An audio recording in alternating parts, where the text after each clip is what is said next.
Here we are now for shoulder tape number 2, which is more of an anterior instability style tape. So this is someone that may have returned after having an anterior dislocation episode, someone who might have a degree of multidirectional instability, or someone who just feels unsafe up here, or is getting a bit of irritation or pain here, and they want the tape there to help support them. Again, the taping I'm going to show you here is very specific to AFL. Every one of my AFL players needs to get their hands up in the air. Pending the sport you're playing, find out the position they're in, because you may need to change the tape according to their sport and according to their position, okay?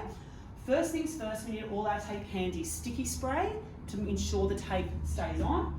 You'll need your non-hand tearable tape in 7.5 centimeters. I personally like a bit of a stretch tape in 7.5 centimeters for an anchor. And then of course your standard rigid tape, choice of either 50mm or 38mm for this, and your pair of scissors for the end. So first thing first, we are going to do a stretch-based anchor at the deltoid insertion with stretch tape or rigid, whichever you prefer. I like stretch because I do not need to provide support around the bicep, okay?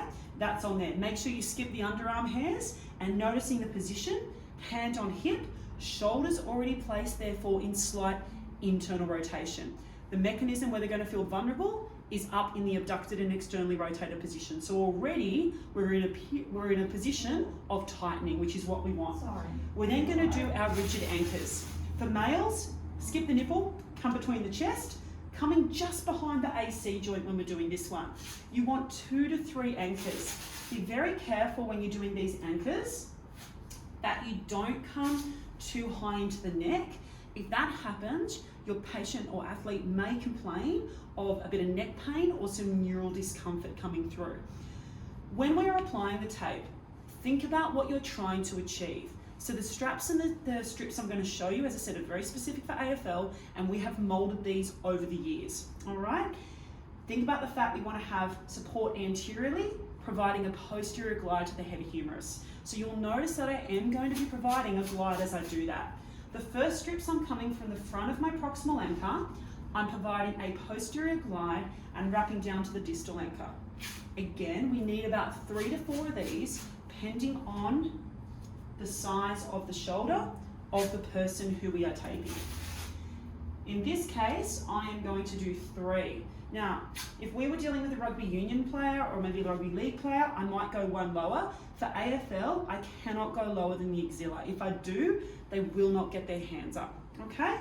From here, I'm going to do my next couple of strips that come from the distal anchor at the front, comes across the front, and again, provides that posterior glide to the head humerus. I'm going to be doing 3 of these. Again, sometimes 4. You really got to make sure you get good at ripping tape, so please practice ripping tape if you need to. Our final one for our standard tape will come from proximal anchor to proximal anchor, providing a really nice posterior glide back. So front, posterior glide, coming around the back. Now this one we'll either do 2 to 3 on. Coming round and back. Making sure that's all locked in and down. We need to try and now do an overwrap at the end, which is where we grab our 7.5 centimeter non-hand tearable. So have those scissors handy. Options are we stay same side or we go round the body. Majority of players will want to stay on the same side. However, please make sure you ask the athlete you are doing what way they like their shoulder tape to be.